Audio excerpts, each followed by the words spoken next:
Good evening. जो मैं आपसे शेयर करने वाला हूँ उसका नाम है ब्लैक स्वैन। ठीक है, इट्स वेरी इंटरेस्टिंग।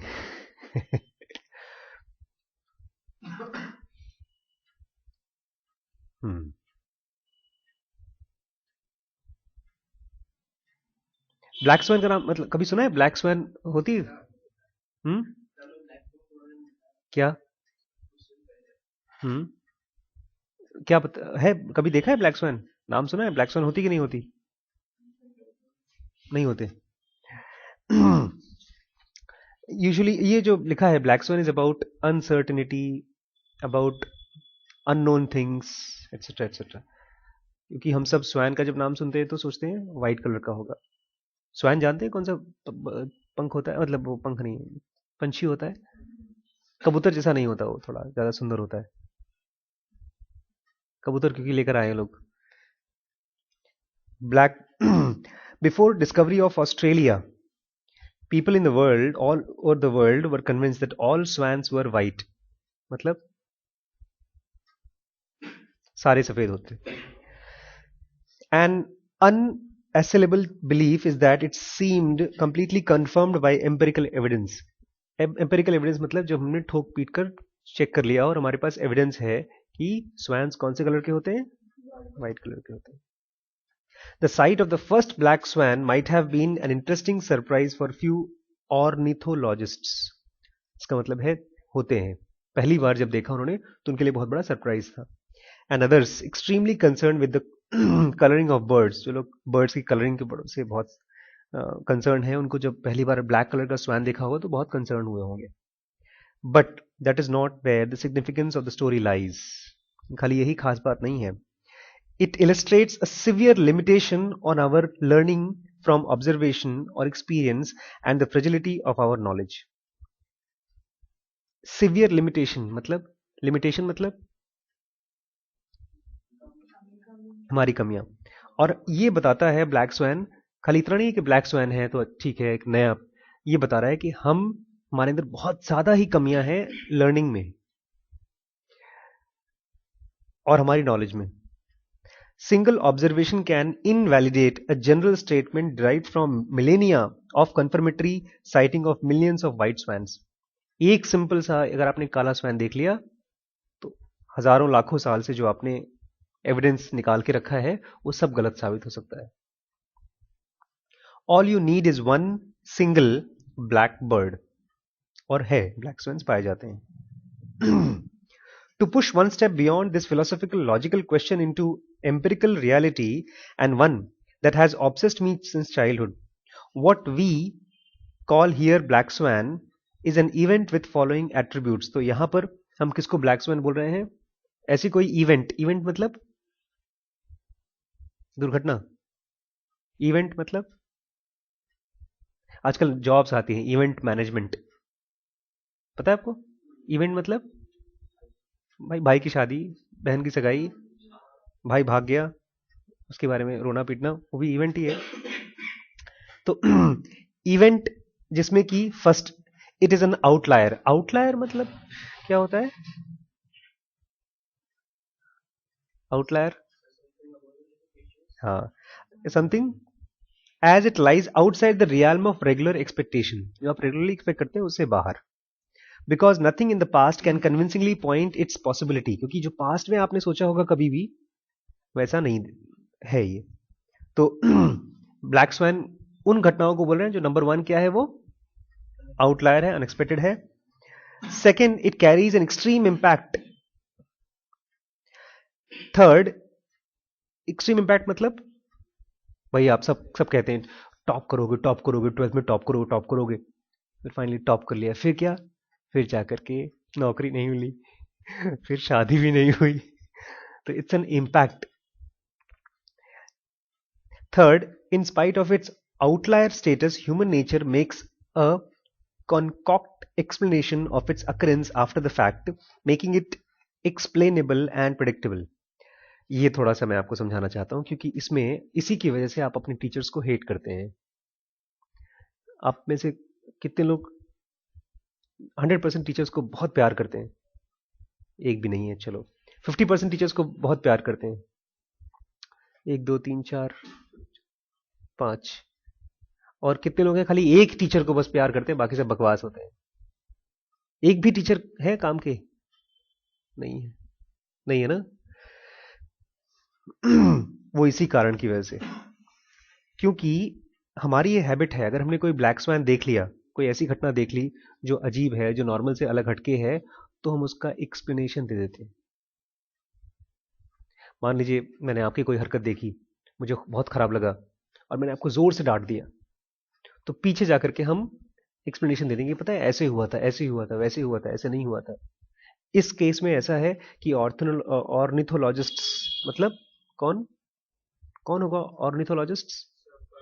हाँ ऐसे ही को भाई, उन्हीं का जिक्र हो रहा है, तो वो लोग अभी अगर देख लेंगे ब्लैक स्वन, बोले वो उसकी जेनेटिकल रिकंस्ट्रक्शन हो गया होगा। नॉर्मली नहीं होता है। ये पिछले 10-12 सालों में ना कुछ, हम लोग देखिए इतने वायरसेस पे काम कर रहे हैं, बैक्टीरियाज पे काम कर रहे हैं, तो कुछ चक्कर हो गया होगा, ये एक्सप्लेनेशन दे रहे हैं। वो ये नहीं कह रहे हैं कि हमको नहीं पता था भाई। और टीचर्स को क्यों हेट करते हैं? क्योंकि वो भी अपनी गलतियों के लिए, अपनी इनकैपेसिटीज के लिए क्या करते हैं? एक्सप्लेनेशन देते हैं। ठीक है। I stop and summarise triplet. 3 चीजें हैं इसमें ब्लैक स्वैन। ये ब्लैक स्वैन मैं जानबूझ के आज पढ़ा रहा हूं मैं कुछ और, ये अभी भी मैंने पढ़ना शुरू किया है, और मुझे फिर से ये लगने लगा बहुत इंपॉर्टेंट है। जो भी पढ़ता हूं मुझे लगता है इंपॉर्टेंट है। सबसे पहले तो रेयर होती है चीजें, दूसरी एक्सट्रीम इंपैक्ट होता है, और तीसरा रेट्रोस्पेक्टिकल, खाली उसको आप रेट्रोस्पेक्टिकली प्रेडिक्ट कर सकते हैं। रेट्रोस्पेक्टिकली मतलब पीछे। हाँ हाँ, मेरे को पता था, वो तो मोदी तो बनने वाले थे पीएम, या तो केजरीवाल। बोला नहीं था मैंने? आपको याद है मैंने बोला था एक दिन? आप नहीं थे ना? हाँ केजरीवाल बोला था ना बनेगा, लेकिन बन गए थे कि नहीं बने थे उस समय पीएम, सीएम? देखा मैंने बोला था। मैं पिछले 2 साल से अखबार नहीं पढ़ रहा हूँ, केजरीवाल का नाम नहीं पता मुझे, और फिर भी मैं, केजरीवाल का नाम नहीं पता, फिर भी मैं प्रेडिक्ट कर देता हूँ, या कोई भी प्रेडिक्ट। तो ऐसी इवेंट्स खाली रेट्रोस्पेक्टिकल रेट्रोस्पेक्टिकली नहीं, रेट्रोस्पेक्टिव प्रेडिक्टेबिलिटी, मतलब फ्यूचर में नहीं। ये सारे हाथ जो देखते हैं ना, वो लोग रेट्रोस्पेक्टिव प्रेडिक्टेबिलिटी करते हैं, मतलब पीछे की घटना। हाँ तुम्हारा एक बार दिल टूट चुका है तुम्हारा। हाँ, तुम्हारे मन में बहुत से सुसाइड के थॉट्स आते हैं, अरे किसके लाइफ में नहीं आते यार, सबके लाइफ में आते हैं। तुम घर से भागना चाहते थे ना, ऐसा कौन सा बंदा है जो घर से भागना नहीं चाहता? तो ये रेट्रोस्पेक्टिव स्पेकुलेशन है। ये तीनों चीजें इंपॉर्टेंट है। क्यों? A small number of black swans almost explain almost everything in our world, from the success of ideas and religion to the dynamics of historical events to elements of our own personal lives. Ever since I left Pleistocene some 10 millennia ago, sorry, we left Pleistocene some 10 millennia ago, the effect of black swan has been increasing. It started accelerating during the Industrial Revolution, and the world started getting more and more complicated, while ordinary events, the one we study and discuss to try to predict from reading the newspaper, have become increasingly inconsequential. आज हमारे एक patient अभी भी शाम को आए थे, he is around 65। तो उन्होंने बताया कि हम केजीएमसी से जांच करा रहे हैं, इलाज करा रहे हैं, और मैंने अल्ट्रासाउंड किया, मैंने कहा क्या दिक्कत थी, तो उन्होंने बताया कि किडनी में प्रॉब्लम है उनकी, किडनी पहले बड़ी हो गई थी, और क्यों पता नहीं। फिर 1 2 3 8 10 स्पेशलिस्ट ने जब देख लिया, चेक कर लिया, जब फायदा नहीं हुआ तो उनको लेकर गए कानपुर, लखनऊ, और फिर वापस वहां से किसी ने गलती से उनका चेस्ट एक्सरे करा दिया, तो फिर उस बंदे को टीबी निकली है। ये स्पेशलिस्ट्स और ज्यादा जानकारी से आप बिल्कुल रेयर कुछ खास ऐसी चीजों को खोजते हैं जो आप मिस कर जाते हैं। एक घटना और थी। मैं था एमबीबीएस में, थर्ड ईयर कर लिया था। एक पेशेंट आई, करीब 15 साल की बच्ची थी, या 16-17 साल की रही होगी। उसको सिवियर वॉमिटिंग और नौशिया। उसकी फिर एक सीनियर स्पेशलिस्ट आए, सारी जांचें लिख दी उन्होंने, करीब 4-4.5 हज़ार की जांचें हो गई। फिर मैं उस समय अल्ट्रासाउंड की तैयारी कर रहा था, ट्रेनिंग कर रहा था। पेशेंट अल्ट्रासाउंड के लिए भी आई, और जैसे मैंने प्रोब उसके पेट के ऊपर रखा, देखा वो प्रेग्नेंट थी। She was unmarried pregnant. उसमें तो नॉशिया वॉमिटिंग वैसी आती है। तो ही इज टेलिंग, जितनी भी चीजें आप जानते हैं और भी जानते जाएंगे, उससे आपकी क्लैरिटी नहीं आती है। क्या बढ़ता है? कंफ्यूजन ही बढ़ता है। बोलता है just imagine how little your understanding of the world on the eve of 1914। अगर आप 1914 में होते तो आपने क्या ये चीजें सोची होती? जैसे, and please don't cheat using explanation drilled into your cranium by your dull high school teachers. आपके टीचर्स ने आपको बता रखा है, लेकिन ऐसा मत। How about the rise of Hitler? आपने सोचा था कभी हिटलर राइज हो जाएगा? इनफैक्ट जब हिटलर राइज हो रहा था, लोगों को पता नहीं था हिटलर राइज हो रहा है। जैसे हमारी मायावती राइज हो गई और खत्म भी हो गई। Soviet block, Islamic fundamentalism, etcetera etcetera, ढेर सारी चीजें। खैर, यहां से हम आगे बढ़ के चलते हैं। हाँ, ये है जो मुझे आपको बताना है, ठीक है। What you do not know. क्या बता रहा हूं मैं आपको? मतलब जो आप नहीं जानते। Black swan logic makes what you don't know far more relevant than what you know. इसका मतलब, आप मुझे जानते हैं तो मैं उतना रेलेवेंट नहीं हूं। जिसको आप नहीं जानते वो ज्यादा रेलेवेंट है। जैसे, consider that many black swans can be caused and exacerbated by their being unexpected. मतलब बहुत सी ऐसी चीजें हैं, दुर्घटनाएं होने वाली हैं क्योंकि आप एक्सपेक्ट ही नहीं कर रहे हैं उनको। आप यहां से घर जाएंगे, आप उम्मीद कर रहे हैं सब कुछ ठीक ठाक है, घर जा रहे हैं। जैसे मेरे एक जीजा जी के बारे में बताता हूं। हेल्दी, फर्स्ट क्लास हेल्थ, करीब 80 किलो के होंगे, फर्स्ट क्लास लाइफ, दीदी और उनका बेटा। और ये न्यू ईयर पार्टी से ऐसे ही वापस आ रहे थे और हेलमेट वगैरह पहन रखा था। बाइक से जरा सा ठोकर खरे नीचे गिर गए। जरा सा छोटा सा गड्ढा था, ब्रेन में कहीं सर्वर में चोट लगी, एंड देन ब्रेन की नस फट गई। आईसीयू में करीब 6 महीने रहे, फिर मर गए। इट वॉज अनएक्सपेक्टेड कि छोटे से गड्ढे से, लूज हेलमेट से ये चीज हो सकता है। ये अननोन था उनको। पता होता तो टाइटली बंद करके रखते।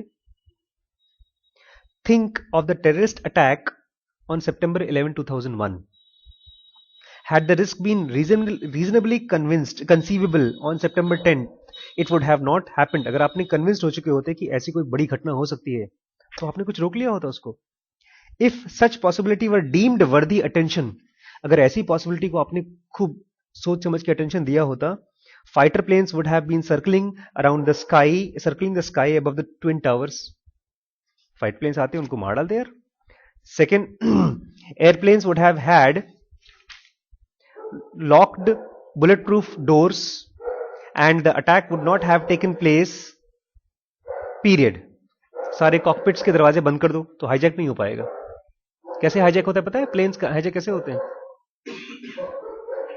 हाईजैक क्या होता है पता है? कभी प्लेन्स हाईजैक किए हैं? फिल्में देखी हैं हाईजैक की? कैसे करते हैं वो लोग? भाई पकड़ लेते हैं। अब कॉकपिट अगर बंद कर दिया है आपने, तो लेके जाएगा अपना, एयरपोर्ट पे उतार देगा, कुछ भी करो। कल क्योंकि कॉकपिट से ही आप बात कर सकते हैं।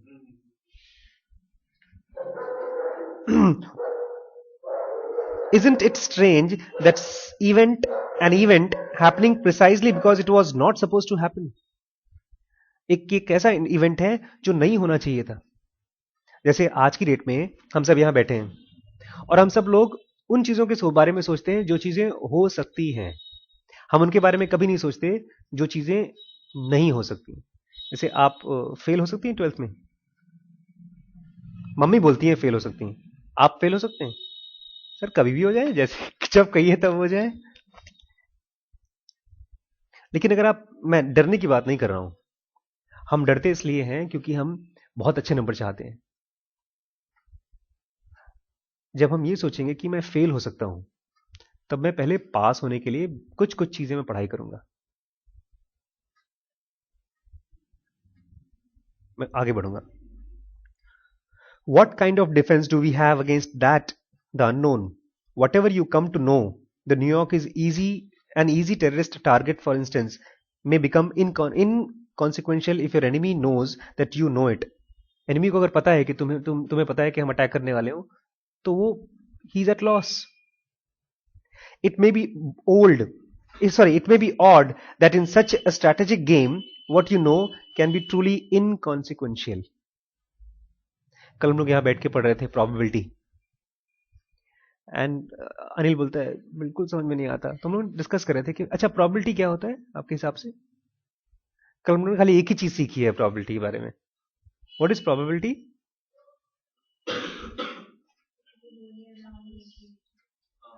चांस. probability नहीं पढ़े हम लोग. क्या पढ़े थे? Permutation. What is permutation? Permutation, combination.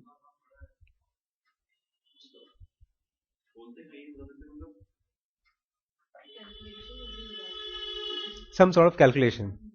हम लोगों ने कल समझा इट्स अ अरेंजमेंट. कुछ इवेंट्स हैं ढेर सारा, उसमें से कुछ चीजों का अरेंजमेंट है. वो लीनियर हो सकता है या तो सर्कुलर हो सकता है. बस इतना ही पढ़े थे हम लोग.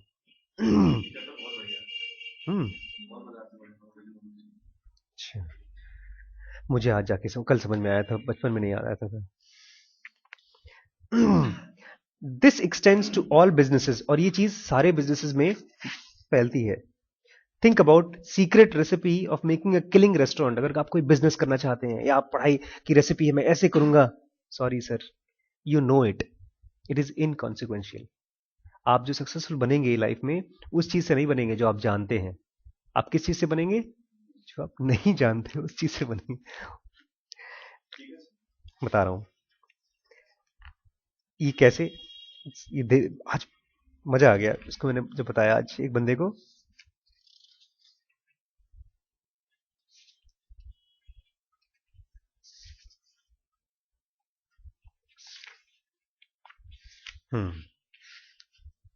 बस 5 मिनट और.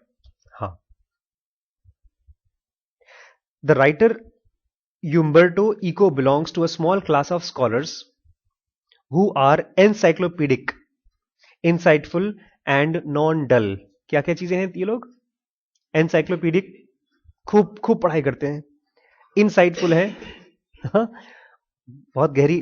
और वो बोर नहीं करते बेसिकली.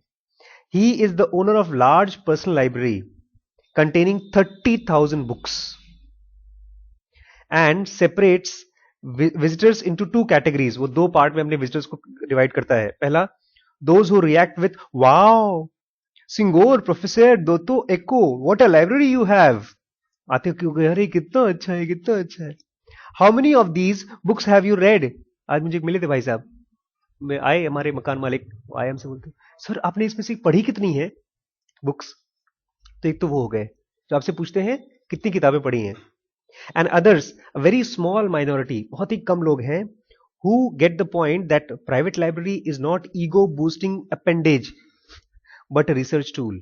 Private library क्या है? कोई आपका घमंड बढ़ाने वाला चीज देगा 30,000 किताबें मेरे पास है, वो नहीं है.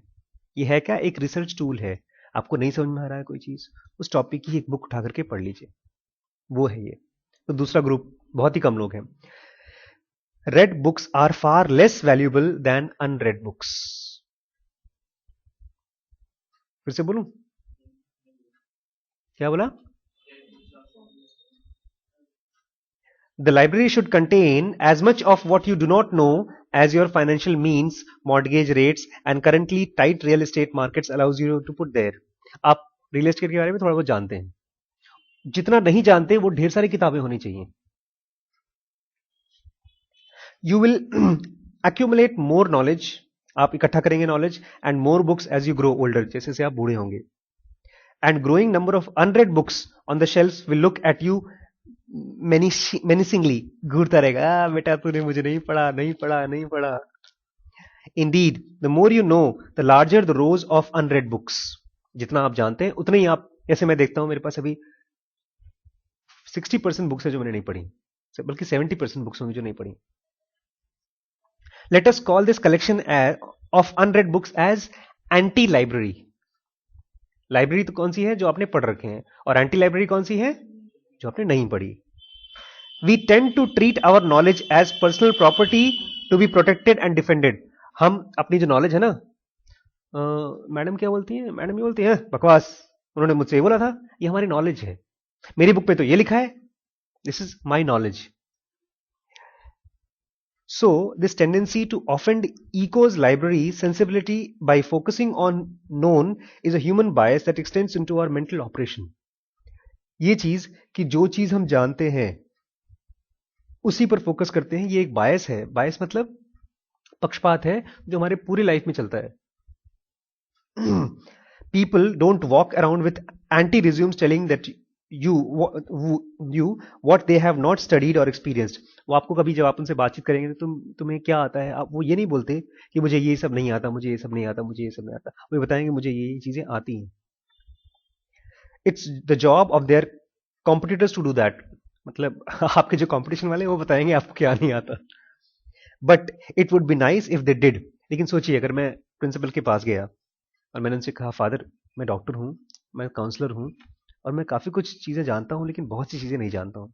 जैसे मैं साइकेट्रिक पेशेंट्स नहीं जानता ठीक ठीक करना. अगर मेरे पास कोई पागल बच्चा आ गया तो मैं उसको दवाई नहीं दे सकता, मैं ये नहीं जानता हूँ. ऐसी ढेर सारी चीज़ें अगर मैं फादर को बोलता हूँ मैं नहीं जानता हूँ, मैं नहीं जानता हूँ, तो उनको लगेगा कि ये बंदा जो जानता है वो अच्छे से जानता है. Vice versa. एक और सीन कुछ दिन पहले एक टीचर बता रही थी, हाँ डॉक्टर साहब उनसे अच्छे तो काउंसलिंग हम कर लें. She doesn't even know what I talk. तो हम बायस किस चीज से होते हैं, जो हम जानते हैं और हमको लगता है कि सामने वाला भी वही कर रहा होगा. Just as we need a stand library logic in its head we will work on standing knowledge itself in head. जैसे लाइब्रेरी के बारे में हम अभी समझ रहे हैं वैसे ही हमारे नॉलेज के बारे में भी समझना पड़ेगा. Note that the black swan comes from our misunderstanding of likelihood of surprises and unread books because we take what we know little too seriously. जो भी हम थोड़ा बहुत जानते हैं उसको बहुत ही सीरियसली लेते हैं. सच्ची जब तक मेरी मम्मी जिंदा रहेगी ना मैं इस दुनिया में सक्सेसफुल नहीं हो सकती. ये मेरी जानकारी है. बहुत से बच्चे रोते हैं यार ऐसा, आपको पता है नहीं मालूम. मैं बचपन में सोचता था, मैंने एक सीक्रेट डायरी बनाई थी, उसमें पापा मम्मी, पापा के नहीं, पापा तो अच्छे थे, मम्मी बहुत पीटती थी मुझे डंडे से. हम दोनों बेचारे, आप भी मार खाए ना ऐसे हम लोग खूब. नहीं आप नहीं. तो मैं सीक्रेट डायरी बनाता था उसमें खूब, उस वही मैंने एग्जांपल दिया. बहुत से बच्चे, आप उन लकी बच्चों में से हैं जिनके, क्योंकि आपने स्ट्रेंज लुक दिया कि मम्मी के लिए ऐसा कौन बोलेगा. वैसे बहुत लोग बोलते हैं. इसकी मम्मी भी बहुत अच्छी है, हम दोनों की मम्मी थोड़ी सी खड़तल है. आपकी मम्मी ठीक है ना? आपकी मम्मी मारती हैं? सबके सामने नहीं बताएंगे ना. अच्छा ठीक है. सो सॉरी, मारती हैं. तो एक लास्ट पैराग्राफ उसको खत्म कर देंगे. Let us call an anti scholar. एक तो स्कॉलर है जो अपनी जानकारी के बारे में बहुत घमंडी है. एंटी स्कॉलर कौन है? Who focuses on the unread books and makes an attempt not to treat his knowledge as treasure, even as a possession or even a self-esteem enhancement device. A skeptical empiricist. मतलब उससे जब आप बात करेंगे तो बोलेगा अच्छा ऐसा है क्या, हो सकता है यार होगा. वो ऐसा नहीं बोलता गलत है मैंने पढ़ रखा है, ये नहीं बोलता. वो अपनी नॉलेज को पोसेशन की तरह ट्रीट नहीं करता. The chapter in the section addresses the question of how human deal with knowledge. हम लोग नॉलेज को डील कैसे करते हैं. And our preferences of anecdotal over empirical. और हमारा प्रेफरेंस क्या होता है एनेक्डोट पर रादर एम्पिरिकल. एनेक्डोट और एम्पिरिकल क्या होता है? एनेक्डोट मतलब कहानियां, स्टोरीज, एनेक्डोट्स. एम्पिरिकल मतलब proven with proofs. chapter 1 presents black swan as grounded in the story. Sorry, chapter 1 3 4 छोड़िए. black swan problem क्या है? then I present the three facts. छोड़िए बस इतना ही. मैं चाहता हूं आप सब लोगों को, स्कॉलर तो आप बन ही रहे हैं. हम लोग चिढ़ाते हैं एक दूसरे को, स्कॉलर बन रहा है तू, बहुत ही जानता है. ये बेचारा वो लड़का है जो पढ़ता वढ़ता नहीं है, तो उसका गुस्सा आती है तो सामने वाले को चिढ़ाता है, तो ज्यादा ही पढ़ रहा है तू. But I don't want to make you scholar, I don't want to make you dull.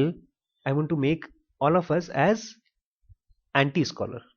Anti-scholar is someone who reads and knows, boss मैं इतना जान गया हूं but this is not enough. Something more needs to be known because that is more important, क्योंकि वही चीज unexpected चीजों को लेकर आएगा। ये बुक्स के बारे में नहीं बात कर रहा हूं खाली मैं, 12th की, 11th की, 13th की बुक्स के बारे में नहीं बात कर रहा हूं मैं बात कर रहा हूं इन जनरल जो भी इंफॉर्मेशन हमारे पास पहुंच रही है उसके बारे में।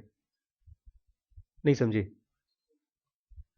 आपसे आपकी किसी फ्रेंड ने कुछ बुराई कर दी किसी की, that is your knowledge, but at the same time धीमे धीमे आप उसको, ठीक है बॉस इसने ये बोला है, I don't know, this is what he has said, may be there is some aspect which I don't know. मैं छोटी सी कहानी बताता हूँ फिर कहाँ बंद करते हैं। कल पैसे आए मेरे अकाउंट में, 50,000 रुपीज, पता नहीं कहाँ से आ गए। खुश हो गया लेकिन थोड़ा चिंता हो गई मुझे कि पता नहीं कहाँ से आए।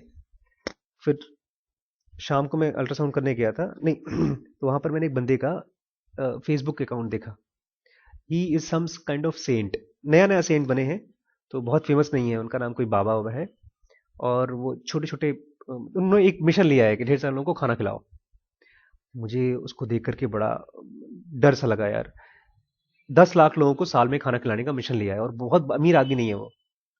और मेरे मन में आने लगा, भाई आशीष तुम्हें 50,000 रुपये मिले, तुम क्या करोगे इसका? तुम गरीबों को खाना खिलाओगे? सब मेरे मन में थॉट्स आना शुरू हो गए कि मैं क्या करूंगा, कंप्यूटर खरीदूंगा, गाड़ी में पेट्रोल डालूंगा, फोन का रिचार्ज कराऊंगा, या गरीबों को खाना खिलाऊंगा। ऐसे ढेर सारे थॉट्स आने लगे। ये काफी देर चलता रहा चलता रहा चलता रहा, फिर मैं सो गया। सपना मैंने अजीब सा देखा, उसी को शेयर करना चाहता हूँ। सपने में देखा कि मैं जेल में बंद हूं, और जेल भी बड़ी जेल नहीं है, छोटी सी कोठरी टाइप की है, और उसमें आ गए हैं पुलिस वाले, और मैं उसमें भागने की तैयारी भी कर रहा हूँ, पता नहीं कैसे कैसे कुछ कुछ नोट्स बना रहा हूँ और कुछ औजार बना रहा हूँ। तो अंदर से कुछ लोग आ गए, मुझसे बहस कर रहे हैं, बोलते हैं तुमने इसका खून किया है। बोले अरे, मुझे लगा हाय राम, खून कर दिया, इसका मतलब तो लंबी सजा होगी, या तो फांसी होगी या तो सजा लंबी होगी। ये सब सोच सोच कर चल रहा है, तब तक से वो लोग 4 5 10 12 लोग आ गए, तो मैं वहां से भाग जाता हूँ। और भागते भागते मैं काफी दूर भागता हूँ, अल्टीमेटली फिर एक नदी का बांध है, और वहां पर जाकर मैं रुक गया। और वहां एक तरफ से नदी पे पानी बहने वाला है और मैं डूबने वाला हूं, और एक तरफ से वो लोग भी आ गए, और इसी में मेरी नींद खुल गई सुबह सुबह 4 बजे।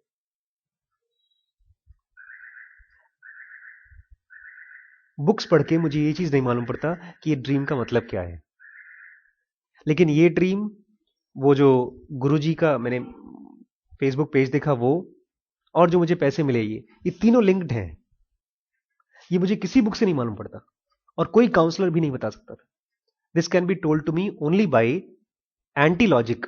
एक तो लॉजिक है, इसमें आप चीज जानते हैं, ये चीजें जुड़ी हुई हैं। एंटी लॉजिक मतलब स्ट्रेंज तरीके से सब चीजें जुड़ी हुई हैं। इसका क्या मतलब है आप लोग सोच के मुझे बताइएगा, ठीक है? ये होमवर्क है आप लोगों का, कि सपने का क्या मतलब है। सर भाग रहे थे और